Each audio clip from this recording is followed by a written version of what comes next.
So, hello, welcome to the 39th episode of the NORT3YCAST. Today I'm joined with... Talks with George, aka Maiya.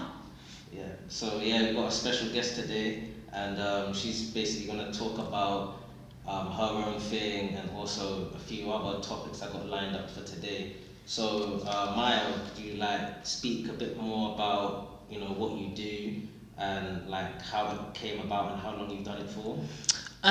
So I basically have a blog called Talks with George. And I started it only in November, but I didn't really get consistent until this year. And I study creative writing. I just finished, well, now basically, but I don't graduate till July. And during my whole degree, I've been sitting down I want to have a blog. I want to share my writing. I've always written, but I've never shared it with people. I've always just been so shy to share it. And then, I don't know, something about lockdown just kept making me think about writing. And then I got my wisdom teeth removed in November, and I was sitting at home, bedbound, and I just thought to myself, no, Maiya, you're taking the mick now. You've been saying you want to do a blog for ages. Any of my friends, I've been saying it for honestly years, 2-3 years. So I was like, okay, let me start it. Couldn't think of a name. Finally came up with Talks with George. Obviously, my name's Maiya, but my middle name is Jordana. So that's where Talks with George came from. And then, I just started doing just normal blogs, just things about me, things about my opinions, things like that. Actually, I'm lying. I'm actually lying about why my blog started. I'm lying. I had to start a blog for one of my uni modules. That's what happened. So I said I wanted to do a blog for so long. Then one of my uni modules required me to make a blog and create 3 posts. And then I said, that's God giving me a sign that I need to start a blog now. So I was like, do you know what, fine, I'm going to start it. So that's how I actually started it. But then again, I was sick at the time as well. So this year is the year where I actually started writing about topics that I think are important. I was only writing more about just regular stuff, whatever was in my mind. Then when I started seeing the black children going missing, I was like, someone needs to talk about that. Palestine, someone needs to talk about that. So now it's a balance of me talking about serious topics, but also having that fun, jokey side to me as well, because I feel that it's hard to balance it, but I need to find a way to do that because I'm very jokey and I want that side to kind of be out more. I don't want to be dead serious all the time. So Yeah, so you kind of want your personality to shine through a lot more. Right. So I kind of want it to be half kind of thing. But it's all a work in progress, isn't it? Just starting up anyway. Was there anything that inspired you to start writing or doing blog posting? Was there any other writer that you looked up to, or is there any particular and did you feel this was kind of the best way to express your thoughts as well through blog posting rather than any other creative medium? Yeah, so I write even though I do blogs, I write everything because in my degree I had to. I've been doing screenplays, just normal plays, stories, poetry, literally everything. And for me it was more, I wouldn't say competition, but it was just a matter of all of the other students on my course had online platforms. They were doing this, they were doing that, and I was the only one who hadn't, and I just felt like it was just me being shy. That was literally all it was. I was shy to share my work. So I think seeing other people's blogs, it wasn't even someone famous I was inspired by, just seeing my peers' blogs made me think, no, I need to start doing my own blog as well. So that's kind of how it was born. Alright, that's it. That's a wicked story. So where do you go from now? Here, where do you see yourself in 1 year's time, 5 years' time? Do you still find yourself doing blog posts, or do you want to start writing books, or where do you go from here?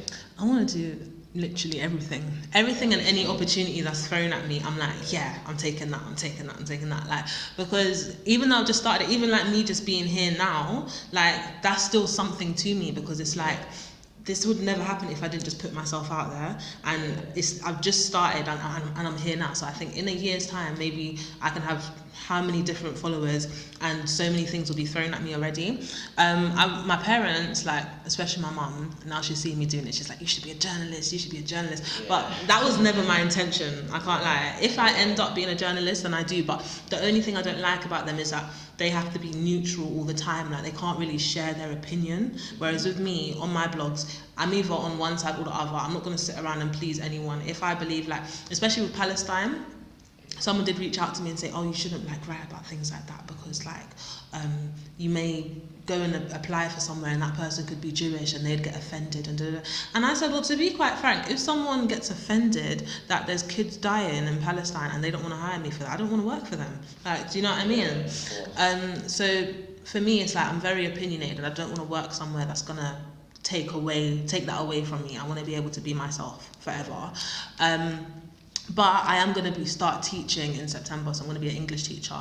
But I'm going to be training, so I'll still be studying while I'm doing that. And then once I've finished, I'll be a qualified teacher in July 2022. So in September 2022, I could go straight into teaching. But I'm also just going to continue doing the blog on the side and see where that takes me. I have looked into like publishing a book or something, but I don't think I'm entirely ready for that just yet. Like my creative work, for the future, isn't it? yeah, because my blog is just mostly like, you know, just all my blog posts and stuff. But I do have a little section called stories where I wanted to share my creative writing on it. But I've still been so shy. I'm still like, oh my god, I don't know if I can share it yet. So we'll see. I mean, that just means it's something for the future, isn't it? Yeah. It's not now. Like now, you obviously, you know, getting into teaching. You're still doing the blog posts, and then at uni as well, you're finishing up. So yeah. And then you also got your hair. Yeah. As well. So yeah, you already have a lot going on. So I feel like in the future, in the near future, once you kind of develop what you've got now and expand that, then you can branch onto like different, you know, avenues. You get Yeah. me? So yeah, exactly. That's what it sounds like to me. But yeah, I think like what you've got going so far is like really good, and like, you should keep it up. Yeah. But like, it was interesting you mentioned about your blog post on Palestine, and then what somebody had something negative to say about it. Yeah. So I'm sure like that blog post, I'm sure that's the one that caused the most turbulence out of all of your posts as well, isn't it? It did, but I just wasn't offended by it or anything. No, the one that actually caused the most turbulence was the one I released last week. So the one that I released last week was just basically about like racism in the UK, and there was a comment under it that was really interesting. I want to share that comment. That doesn't surprise me. And if it's racism in the UK, you're obviously going to get something coming up. Yeah, that comment, I was basically saying that the UK is racist, and then she came back and basically said like white people are victims too and whatnot, and I kind of thought to myself like, okay. You know, but victim card. Yeah, I was thinking it's not on any scale compared to us, so I don't know what she's talking about. But all lives matter crew. Yeah, exactly, silly. But yeah, with the Palestine one, for me it was like a lot of people were saying, oh, but this happened, this has been happening, like this has been going on for so long, why does everyone care now? Da, da, da. And I'm saying like it's a matter of we can actually see it now. We've all got phones, we've got social media. The people from Palestine, the Palestinians are posting about it. Like it feels like it's happening right in my face. Do you know what I mean? Of course I'm going to talk about it now and raise awareness about it. And I was just saying, anyone who disagrees with what I'm saying, like, how can you be okay with kids dying, you know? And then they're coming back saying, oh, but Israelis are dying as well. Not on the scale that Palestinians are dying. They're dying, there's 200, 300.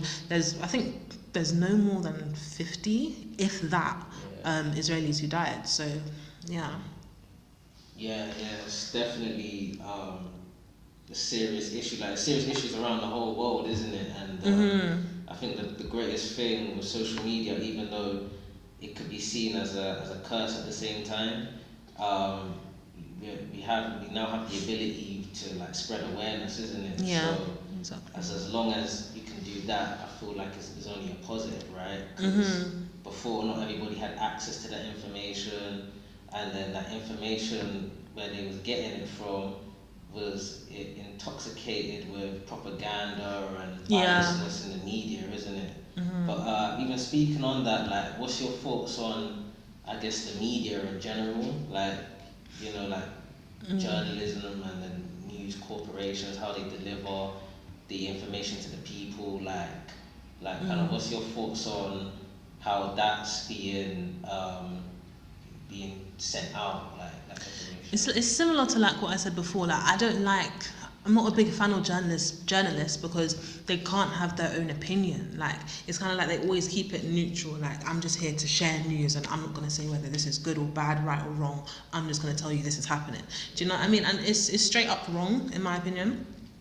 One thing I really didn't like, I've included that in my latest blog post as well, is the wording. The Daily Mail, they worded Dejon Reed's murder in like a crazy way. I think they said a gang of white teens killed Dejon, and that wasn't the case. It was 2 teenagers and 2 men in their 30s, so they're kind of diminishing those 2 men in their 30s, making out like, oh, it was just a kiddie thing that happened, when those 2 men need to be kept accountable. And especially like, because I've studied creative writing, and I know how words work, and the way that these journalists will word certain things, it means a lot. Just changing 2 words around can change the whole meaning of a sentence, you know what I mean? Yeah. So when you look at a lot of these newspapers, and you see the way that they're wording certain things, especially when it comes to youth and crime and black people especially, it's always in a way to kind of make it seem less than what it is. Yeah. And I really can't stand that. But at the same time, that's where I get most of my news. I look at news from all different countries. What I tend to do is when I'm researching, I won't just look at BBC or ITV or whatnot. I'll look at Al Jazeera, for example, or RT, which is a Russian. I'll look at from news outlets from all different countries to kind of get my own perspective from what people are saying all around the world. And I think that's better because it makes the news more reliable and just a little bit less biased as well. Yeah. So if you get all from one source, like you want to get your information from multiple sources, and you can compare and contrast, and then see who's more reliable than the other, because there might even be certain information missing that BBC could report that Al Jazeera is reporting, right? Yeah. And then also in terms of the headings, like I feel like a lot of it is skewed towards getting more clicks as well. Mm-hmm. So whatever they can put out, that's gonna make somebody that's scrolling through Twitter, for example, to make them stop and then click on the link, they're gonna do it. Yeah, 100%. So that's another factor as well. But even talking about the Dejon Reed, like that murder there, like kind of. Like, what was your reaction to that, and like racism in the UK and like racist killings? Do you feel like there's a solution that we have, or is there still a long way to go until we reach that point? I feel like there's still a long way to go. I can't lie to you. When he first died, I didn't even look at it. I can't lie. I was just like, I'm so sick and tired of seeing black people die, or for the colour of their skin, that I don't even want to see it. But it was so in my face on social media that eventually I had to address it, and I thought, you know, I've got my platform too, so I have to address it eventually. And me pretending like it's not going to happen isn't going to get me anywhere, because it's still happening. Do you know what I mean?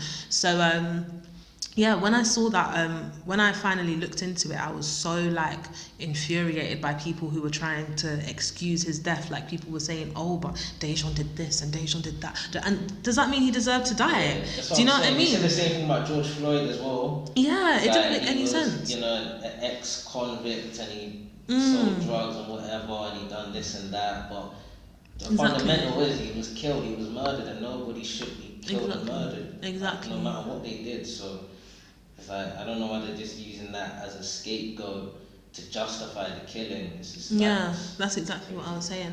And in terms of like racism here, I don't really think, the only reason why, I can't lie, I'm a very optimistic person. Like, I've always thought like, you know, we're gonna get past racism, la la la. But then when I speak to certain people, I really do realise like, some people genuinely don't believe racism exists here anymore. Even that recent race report from March 2021, when they said the UK isn't racist anymore, and I just thought that's crazy. They said like it's not around, and it shocked me, because especially did you see that tweet? There was a girl, she tweeted on behalf of her mum, and her mum was applying for a nursing job. I can't remember which hospital it was in, but the recruitment person, they were meant to send it to, I think maybe like the doctors who were hiring, but they accidentally sent it back to the lady who applied, and they said, oh, another one, but Nigerian.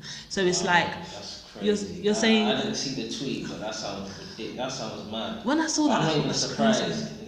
Exactly, and it's one of them ones where it's like she didn't even mean to send that to the lady. Yeah. So how do we don't know what else is happening behind the scenes. There could be 10 times more outrageous things that we just haven't seen. But you don't want to hire a nurse because she's Nigerian. Like, there's people dying. There's like the NHS is suffering right now. You don't want to hire a nurse because she's Nigerian, or just black in general. It doesn't make any sense to me. So when people say things like racism in the UK, like we don't have it half as bad as the US or whatever, it just makes no sense to me, because we shouldn't have it. It's not about having it half as bad, or we shouldn't have it at all. Yeah. So Dave said the least racist is still racist. Yeah, exactly. So, it doesn't matter whether you feel that maybe in the UK is more hidden, or it's just more. It's not as overt as America. Like, it's still there, and it's still affecting like us on a day-to-day basis, isn't it? As far as getting jobs and just being treated correctly and right. So it's like something's definitely got to change, and I feel Black Lives Matter, and just pushing just equality forward, and just all these things, the movement and the awareness, I think is really key. So I feel like every step that we take to kind of to promote anti-racism, I think is a positive still. Yeah, and also, did you see that video? It was on Instagram. It was like I don't know what they call themselves, but it was like 3 black guys, and they were wearing like armor and stuff, and they were basically saying like, we're not tolerating this anymore. Did you see it? He was like proper shouting, like you could like feel the passion in his voice. Yeah, no, I don't know if I saw that. I think I saw like this black crew that was supposed to be protecting like kids. Yeah, that's what I'm talking about. Yeah, that's what you're talking about. Yeah.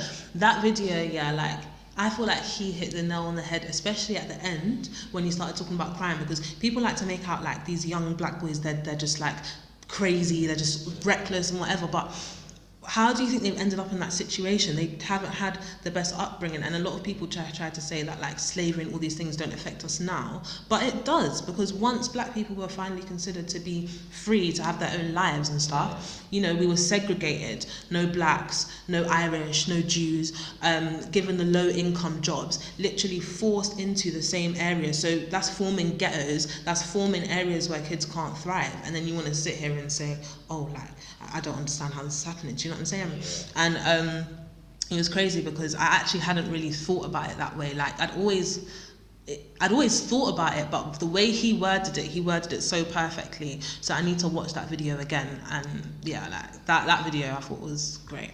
Yeah, it's crazy. I mean, it just goes back to what the media was displaying. Because I'm an avid listener to Akala.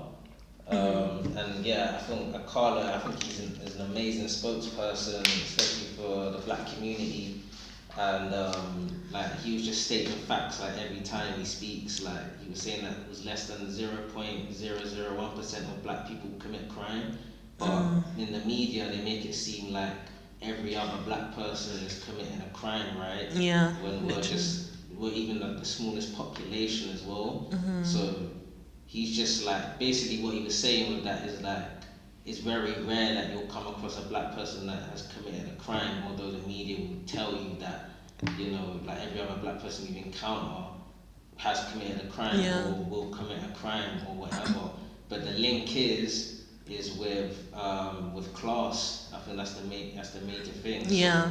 So, like if you're growing up in an area where there's a lot of poverty and it's low income, the chances of that happening is a bit higher just due to the class, not the race. It's just the class, isn't it? So it's like, for example, he always uses like Glasgow for an example, which is an area that's majority white, but there's very high crime, and it's the same thing happening there. But like people aren't like white on white crime, but down here they're always like black on black crime. Yeah, and it's just an illusion. It's just a term that they use just to put that kind of conversation in a box, in it, to make it seem like it's a black on black issue, when it's not. It's just a class issue. Yeah. So. And it's crazy how the media really controls people's minds. Like people don't even realize it's literally like everyone's brainwashed by the media. They can put out anything and people just believe it straight away. It's nuts. Yeah, trust me. Especially with the whole the royal family. type of thing with Prince Harry and Meghan Markle. Like, it's madness. Like, they just, like, Daily Mail, they could just put something in the paper, and there's a certain demographic of people that would just believe it. Like, first thing they read.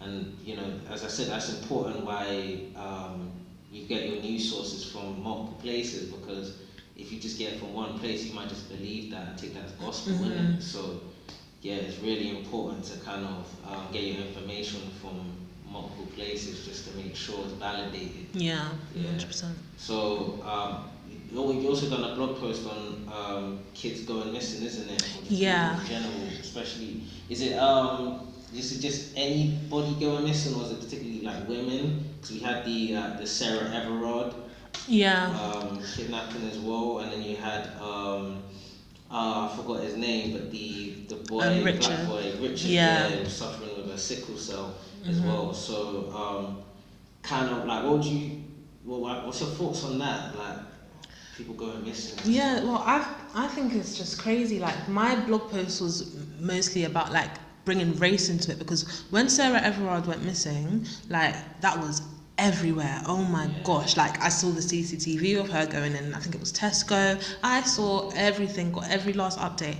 And then when Richard went missing, it was like, you couldn't hear anything, didn't see anything about it. I saw it on social media first. I saw everybody sharing missing for this boy for up to like 4 or 5 days before I saw the media actually post it. And I thought, why is it taking them so long to do it? Maybe if they had done it earlier, he could have been found. Do you know what I mean? You never know. Yeah, the police didn't care, because I'm sure they told. I remember they told the mother that if you can't find Richard, how do you expect us to? Exactly. Like, that's not their job or something. It doesn't make any sense. Unbelievable. It makes no sense whatsoever. So yeah, just seeing people like going missing, and I wasn't seeing a lot of coverage of it. It just made me want to post about it, and it made me think of back when I was young, when I was like 13 years old. And there was a man who was following me home from school. He looked like he was in his like mid to late 30s, a white guy. And I was standing at the bus stop, and he just kept staring at me like constantly. And I felt so uncomfortable, and I was thinking to myself, okay, like, if he gets on my bus, he's following me. Because there was like 4 different buses that went to that bus stop, and 2 of them were my option to go home. Now these 2 buses both take the exact same route, but they kind of part ways, like just near my house, they part ways. So I let the first bus go past that I would get on, and then I waited for the second one to see if he was going to get on it too, because I thought to myself, if he's going to get on the same, he has to be following me, because they're both going the exact same route. Exactly, he was staring at you, following you. Yeah, so I got on the bus, and I kept telling myself, okay, like, maybe he's not following me, like, maybe he's just like actually minding his own business. I went to the top, he went to the bottom. I found that weird as well, because I thought, like, is he waiting until I get down so that he can see me come down? So anyway, I got to my bus stop, came down, and he got off at the exact same bus stop as me. And that's when I knew, because the bus that came prior would have taken him to that same bus stop. So I was like, it doesn't make any sense. So I was actually meant to walk home, but instead I stood at the bus stop for about 2 minutes and acted like I was waiting for another bus. And then he did the same.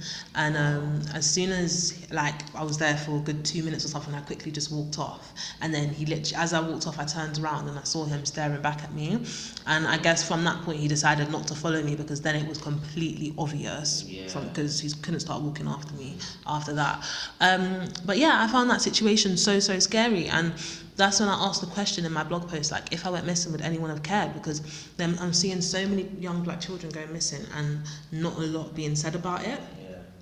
So yeah, it's quite scary, and parents, like, shouldn't have to worry about their children's well-being, especially when it comes to race. Do you know what I mean? Yeah, no, that's unbelievably scary. And the thing is, I think the saddest thing is that, like, we reached a point where the story that you just told me isn't shocking, and that, I think that's the saddest thing, because it should be. That should be very shocking, like, to be followed by a stranger, to be like stalked, to like, that's like really like threatening and everything. So it's like how we become like so desensitized to that now, just to show like how much is actually happening. Like any girl I speak to, has experienced something of that nature before, innit? And it's just unacceptable. I think as men, like especially the responsibilities on us to do better and teach like others to do better, and then just in hopes of just like improving this kind of craziness and this weirdness that's happening, because it's not on. Like something's got to give in that situation. Like for somebody to feel comfortable enough to go ahead and do that is a problem. So I definitely feel like like work's got to be done. And as far as black people once gone missing or getting enough attention, that's 100% true as well. And it just stems with racism, innit? It just goes to show it's still alive and well. The fact that the police won't act on it as soon as possible. You even see it with the whole Madeleine McCann situation. Like after all these years, they're still looking for Madeleine McCann, and putting billions and billions of pounds into it. But then once a black boy or a black girl goes missing, after a week they won't care, and they'll wait a week or two or maybe forever. They won't even bother about it. They'll get reports coming in. They'll put that at the bottom of the pile like it's nothing. Yeah. So. And there was a young black girl, can't remember her last name, Elizabeth, I can't remember her last name. She went missing 8 months before Madeleine McCann, exact same age as her, and no one knows her name, no one knows anything about her. And I just think to myself, like, I remember when Madeleine went missing, I must have been about seven, I was doing my Holy Communion basically. I think I must have been about 9 when I was doing my Holy Communion.